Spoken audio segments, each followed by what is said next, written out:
An astrologers day আমরা আগের পার্টে যেখানে পড়েছিলাম ঠিক তারপর থেকে আমরা শুরু করছি।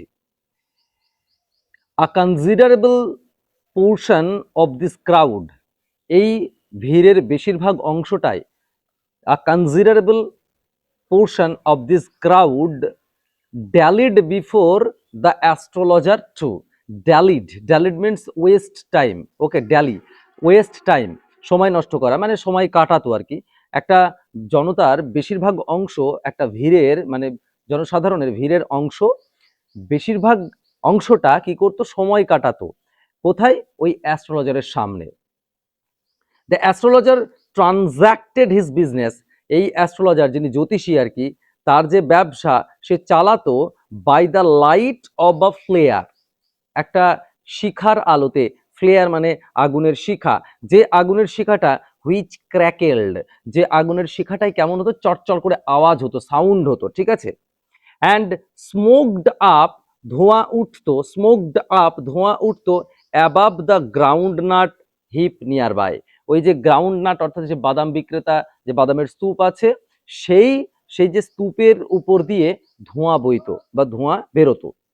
Half the enchantment of the place, এই যে জায়গাটা এর অর্ধেক যে এনচান্টমেন্ট মানে হচ্ছে মন্ত্রমুগ্ধ, মানে জাদুকরী ব্যাপার, একটা একটা রহস্যময় ব্যাপার, সেই ব্যাপারটা হয়ে যেত অফ দ্য প্লেস, কি কারণে, was due to the fact, এই কারণে that it did not have the benefit of municipal lighting, এখানে মিউনিসিপ্যালিটির লাইটের কোনো বন্দোবস্ত ছিল না, তাই ওই জায়গাটার অর্ধেক মন্ত্রমুগ্ধ ব্যাপার হয়ে যেত। অর্থাৎ ওই জায়গাটায় গেলে মানুষ, যেহেতু আলো নেই, হ্যাঁ, কোথাও কোনো সুন্দর ব্যবস্থা নেই, তাতেই মানুষ কি হতো, তার প্রতি বেশি আকৃষ্ট হয়ে উঠতো। The place was lit up, ওই জায়গাটা আলো ছিল, কিসের আলো, বাই দ্য শপ লাইটস, ওই দোকানের আলোতেই আলো ছিল। ওয়ান্স অর টু, এক বা দুইবার, মানে এক দুটো আর কি, ওয়ান অর টু, একটা বা দুটো, হ্যাড হিসিং গ্যাস লাইটস, অর্থাৎ সেই গ্যাস লাইট যেখানে আওয়াজ হয়, হিসিং মিনস একটা আওয়াজ হওয়া, সাপের আওয়াজকে হিসিং বলা হয়, তো বলছে এখানে একটা গ্যাস লাইট যার ওই হিসিং সাউন্ড হতো। সাম হ্যাড ন্যাকেড ফ্লেয়ার্স, যেখানে একদম পুরোটা মশাল থাকতো, মশাল যাকে বলে ন্যাকেড ফ্লেয়ার্স, ঠিক আছে। স্টাক অন দ্য পোলস, যে মশালগুলো ওই পোলে আটকানো ছিল, আর কি, তাহলে গেল, was lit up by the shop, আচ্ছা, one or two hissing gas light, some had naked flares stuck on the poles, some were lit up by the old cycle lamps, আর কিছু ছিল সাইকেল বাতি। অ্যান্ড ওয়ান আর টু, একটা বা দুটো, যেটা কি ছিল, লাইক দ্য অ্যাস্ট্রোলজার্স, এক বা দুজন ওই অ্যাস্ট্রোলজারের মতো, managed without lights of their own, তারা নিজেদের কোনো আলো ছিল না, তারা কি করতো, ওই অন্যের আলোতে তাদের কাজগুলো সেরে নিত। ইট ওয়াজ বিওয়াইল্ডারিং, এটা ছিল সত্যি বিওয়াইল্ডার মানে হচ্ছে কনফিউজড এবং বিভ্রান্তিকর, একটা ক্রিস কস, আঁকা বাঁকা এঁকে বেঁকে যাওয়া, অফ লাইট, ওই লাইটের একবার এদিক ওদিক বেঁকে যাওয়া, এটা ছিল একটা বিভ্রান্তিকর আলোটার, হ্যাঁ, রে অ্যান্ড মুভিং শ্যাডোজ, আঁকা বাঁকা, তাহলে কি ছিল না, আলো আর ছায়ার একটা আঁকা বাঁকা খেলা, যে খেলাটা বিভ্রান্তিকর, bewildering. This suited the astrologer very well, আর এটা ওই অ্যাস্ট্রোলজার খুব ভালো শুট করতো, মানে খুব ভালো মানাতো।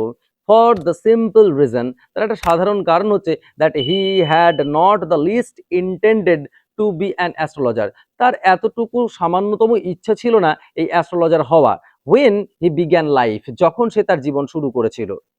and he knew no more of, তা সে কিছুই জানতো না of what was going to happen to himself next time, তার নিজের সাথেই একটু পরে কি হবে সে নিজেই এটা জানতো না, অথচ কি হলো, অ্যাস্ট্রোলজার হলো, অন্যের জীবন সম্বন্ধে বলে দিচ্ছে।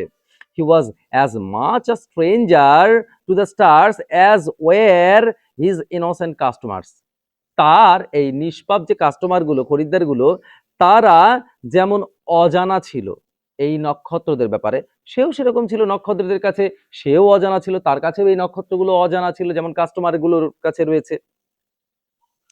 ইট হি সেড না থিংস, তবুও সে এমন কিছু বিষয় বলে দেয়, which pleased and astonished everyone, সবাইকে প্লিজড করে, মুগ্ধ করে, আর অ্যাস্টনিশড অবাক করে দেয় প্রত্যেককে, তার ভিতরে এই বলার ক্ষমতা কিন্তু ছিল। এই বলার ক্ষমতাটাই কিন্তু তাকে অ্যাস্ট্রোলজার বানিয়েছিল।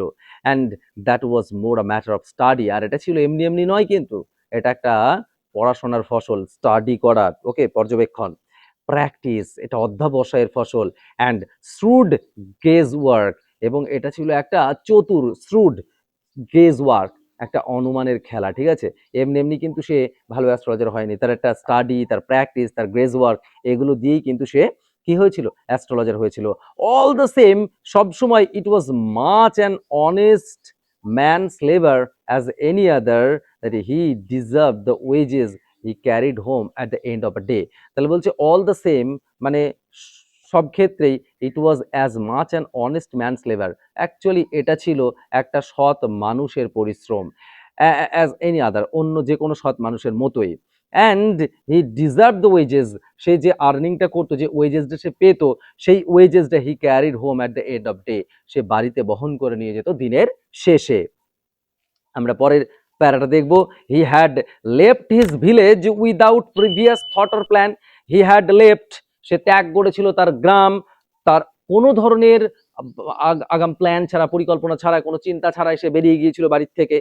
If he had continued there, সে যদি তার গ্রামেই তার জীবন অতিবাহিত করতো, he would have carried on the work of his forefathers, namely tilling the land, living, marrying and ripening in his cornfield and ancestral home. তাহলে সে কি করতো, বলছে if he had continued there, সে যদি সেখানেই তার জীবন অতিবাহিত করতো, he would have carried on the work of his forefathers, তার পূর্বপুরুষেরা যে কাজকর্মগুলো করতো সেগুলোই তাকে করতে হতো।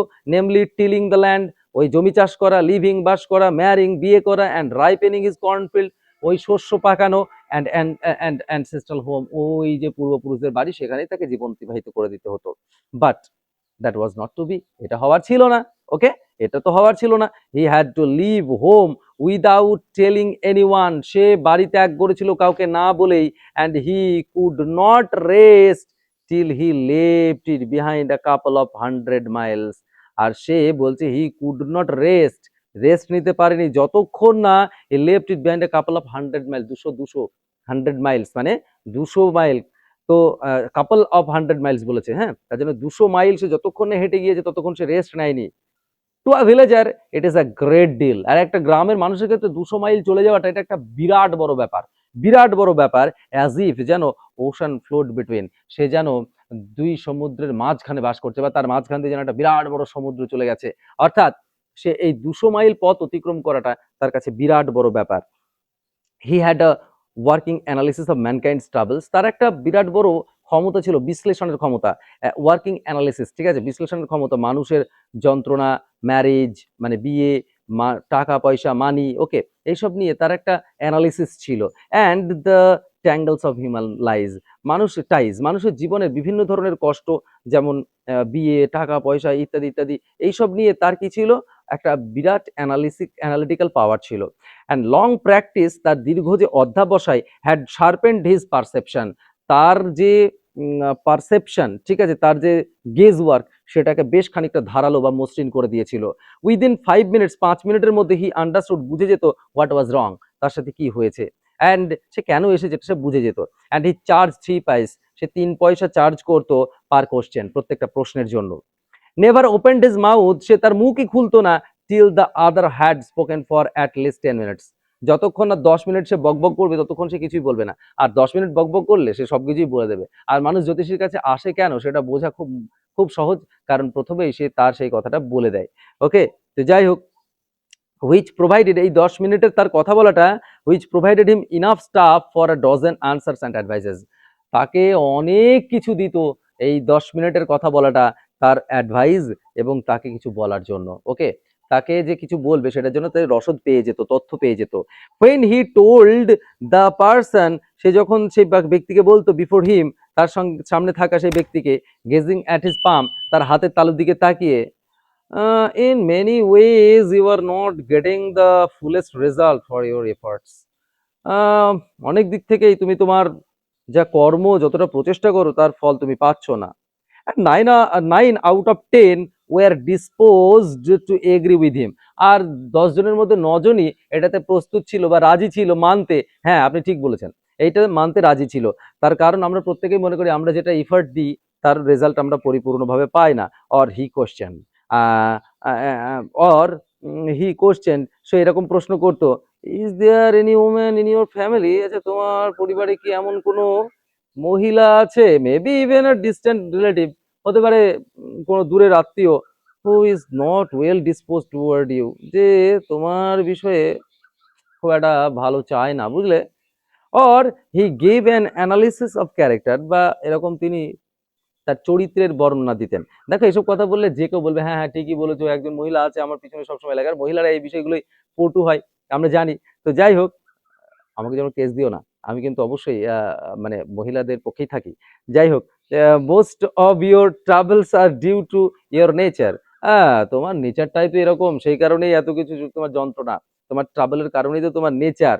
How can you be otherwise with Saturn where he is, তুমি তোমার এই শনির দশা কাটাবে কি করে বলো, সে যেখানে আছে, শনি যেখানে তোমার ভর করে আছে, সে দশা তুমি কাটাবে কি করে। ইউ হ্যাভ অ্যান ইম্পেচুয়াস নেচার, তোমার তো নেচারটাই একটু হটকারী, তুমি খুব হটকারী। অ্যান্ড রাফ এক্সটেরিয়ার, তোমার বাইরেটা খুব উগ্র, তুমি বাইরেতে মানে ভিতরে তুমি হয়তো নরম, কিন্তু বাইরেটা তোমার খুব কঠোর। This endeared him to their hearts immediately, আর এই কথা বলার পরপরেই সে কিন্তু ওই ওদের হৃদয়ের কাছাকাছি চলে যেত কাস্টমারদের। কারণ আমরা প্রত্যেকেই মনে করি হ্যাঁ আমার ভিতরটা খুব নরম, বাইরেটা খুব শক্ত, ঠিক আছে। For even the mildest of us loves to think, আমাদের মানে সবাই আর কি এইটা শুনতে ভালোবাসে, that he has forbidding exterior, হ্যাঁ তার বাইরেটা খুব কঠোর, ভিতরটা খুব নরম, এটা শুনতে সবাই পছন্দ করে। আমরা এই পার্টে এই পর্যন্ত পড়লাম, আবার দেখা হচ্ছে পরের পার্টে, পরের ভিডিওতে।